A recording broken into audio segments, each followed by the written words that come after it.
Giro de Itália 2022, segunda etapa, contra-relógio individual. Na minha humilde opinião, até então o Giro de Itália está numa configuração perfeita. Um primeiro dia, uma primeira etapa longa para dar uma amenizada, uma diminuída, uma dissolvida na pressão, adrenalina, nos hormônios. A segunda etapa, um contra-relógio individual que começa a organizar a classificação geral, mas não tem um impacto suficiente para decidir de forma prematura as próximas 2, 3 semanas de uma grande volta. Então, essa medida certa em manter a prova competitiva e aberta nas duas primeiras semanas, são 3 semanas de prova, não tem como ser. Então, manter a prova completamente aberta nas primeiras 2 semanas é super importante para nós, espectadores.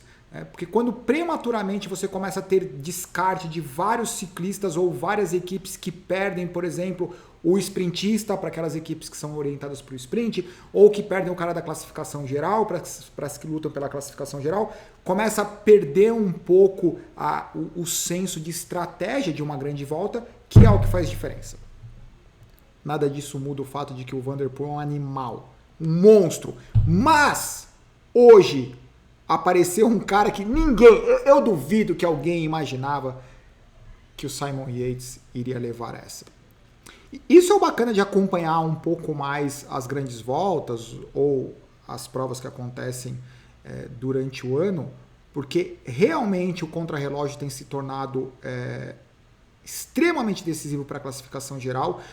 Existem alguns ciclistas, não dá para falar vários, porque são poucos ciclistas. Talvez nós tenhamos no máximo 10 ciclistas no pelotão que realmente têm chances de lutar pela classificação geral. E o Simon Yates é um desses caras, como exceção, ou era a exceção, o contrarrelógio. Só que hoje o cara entregou bonito. O contrarrelógio de hoje tinha 9,2 km. Isso foi a etapa de ontem, que o Mathieu Van Der Poel garantiu a camisa rosa, com o Biniam Girmay em segundo e o Caleb Ewan é o sprintista puro. Cara, o Caleb Ewan é carne de pescoço nessas chegadas com subida. Caiu, largou hoje, e aí o avatar monstro de camisa rosa, o que é incrível. Contra-relógio de hoje, 9,2 km, 25 curvas, com um final com uma subida de 1,3 km. Essa subidinha final, 1,3 km, 9,2 km, é isso? 9,2 km. 1,2 km de subida, para todo mundo que tem uma subida de 1,2 km, de 800 metros a 500 metros de extensão. Uma subida, sei lá, 5, 6% de inclinação, extremamente difícil você encontrar qual que é o ritmo ideal. Ela não é curta o suficiente para você conseguir fazer ela inteira 100%, mas ela também não é longa o suficiente para você ser estratégico. Eu vou começar na boa, vou terminar acelerando. Então é extremamente difícil acertar.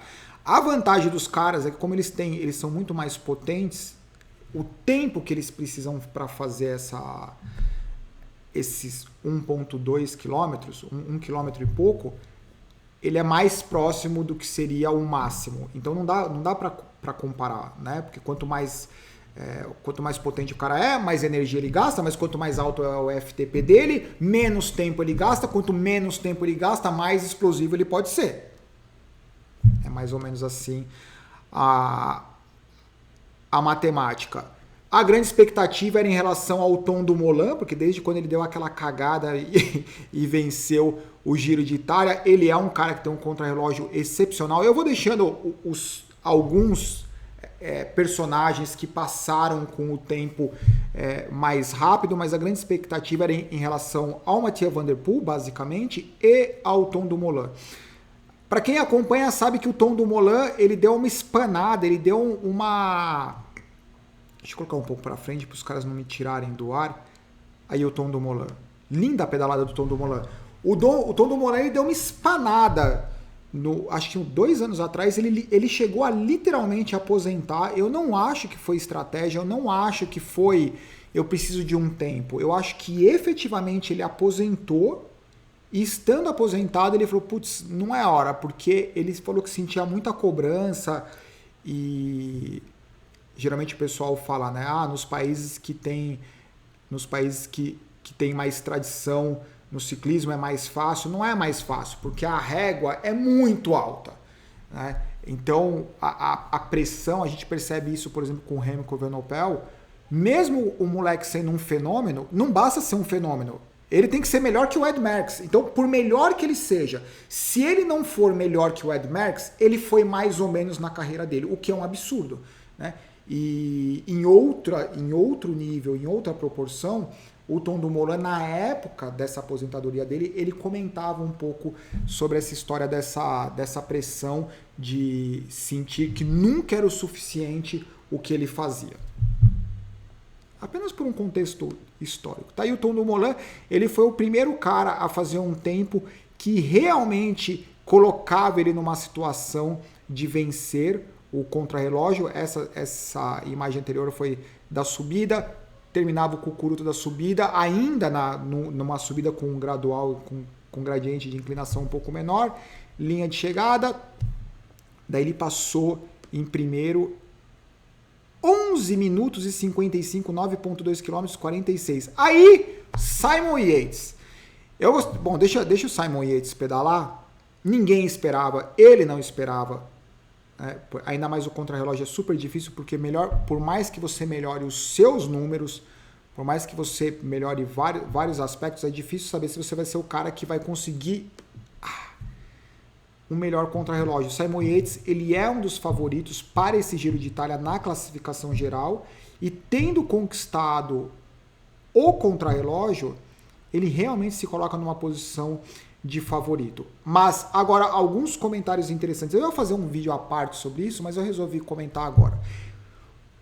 Vocês vão perceber que raramente, ou eu não me lembro de ter escutado um ciclista profissional World Tour dar o crédito para a bicicleta. Sim, eu já vi dar o crédito para a bicicleta num contexto meio agradecendo o patrocinador, mas não literalmente associando a performance ao equipamento, né? Se eu estiver errado, vocês podem me falar.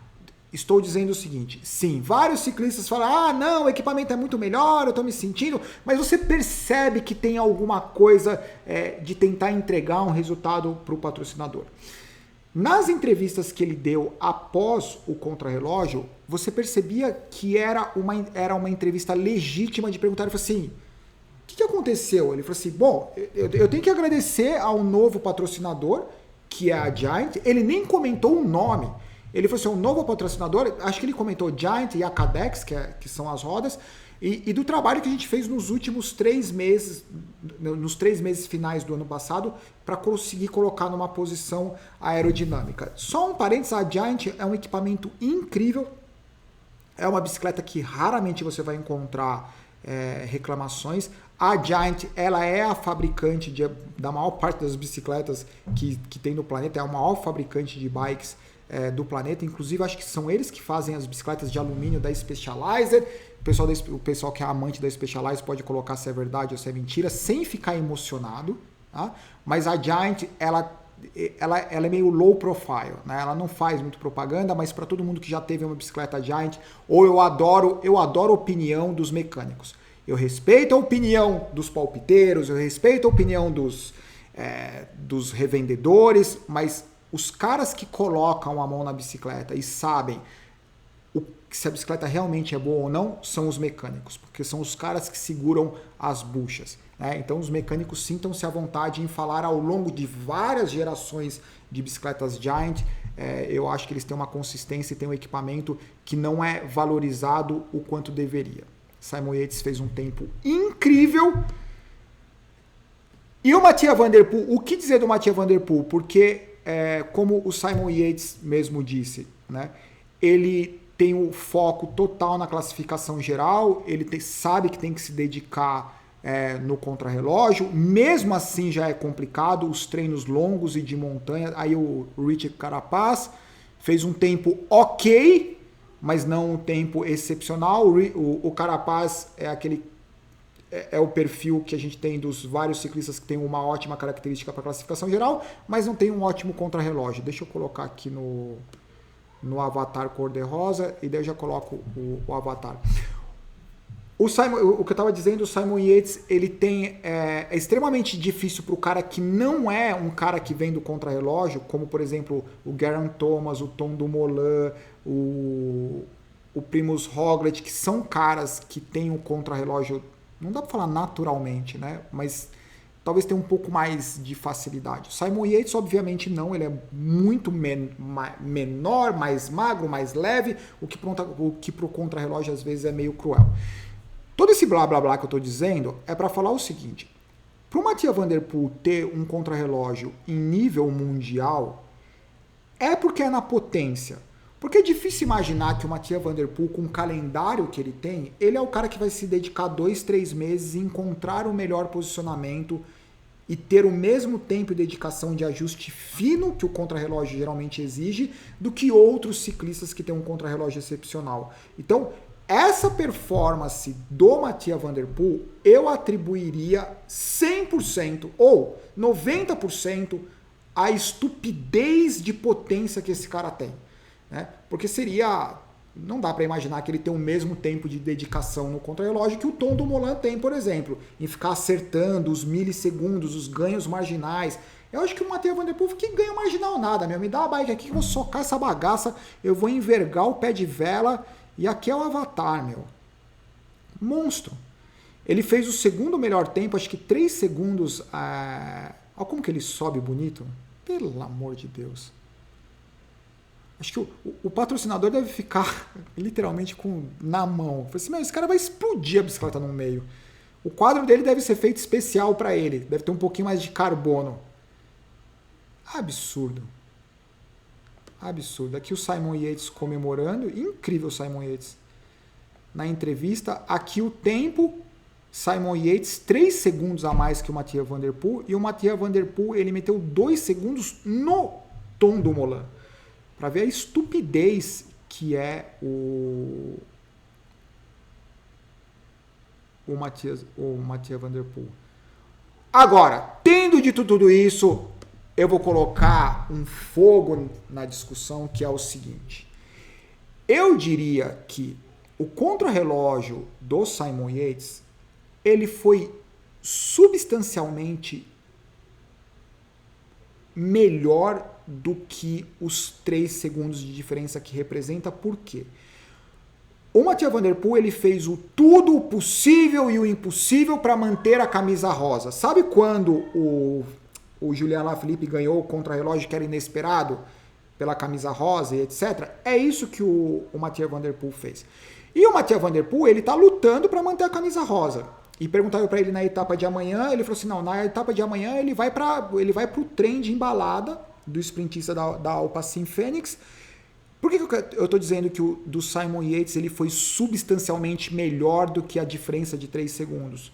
Porque a cabeça do Simon Yates não era de conquistar a camisa rosa, não era de ganhar o contrarrelógio, era de fazer o melhor contrarrelógio possível dentro de uma perspectiva de que o cara tem 3 semanas pela frente. Então, assim, é o cara fazendo 100%, só que tentando se cuidar. Eu não diria se poupar, porque é um contrarrelógio relativamente curto, e amanhã ele tem a oportunidade de, talvez não seja uma etapa que coloque o tempo dele em risco, mas o mindset é completamente diferente. Então, ele não foi pro tudo ou nada. Talvez ele não tenha tido a pressão ou incentivo de ter feito melhor. Em compensação, o Avatar tá aí literalmente babando. Daí eu vou colocar outro fogo nessa história. Cara, provavelmente o Avatar ele vai fazer 1-2 semanas de prova e vai vazar. O que eu comentei isso ano passado, ano retrasado, eu acho assim, quando o cara se machuca, etc., beleza. Quando é essa estratégia, ainda mais um cara que tem a capacidade de fazer o que ele faz, ganhar uma etapa e vazar, ganhar uma etapa e vazar.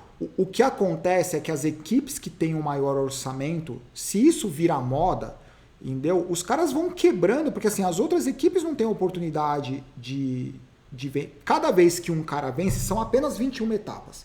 Cada vez que um cara vence, você anula a possibilidade de qualquer outra equipe ganhar, certo? Isso é um pensamento lógico.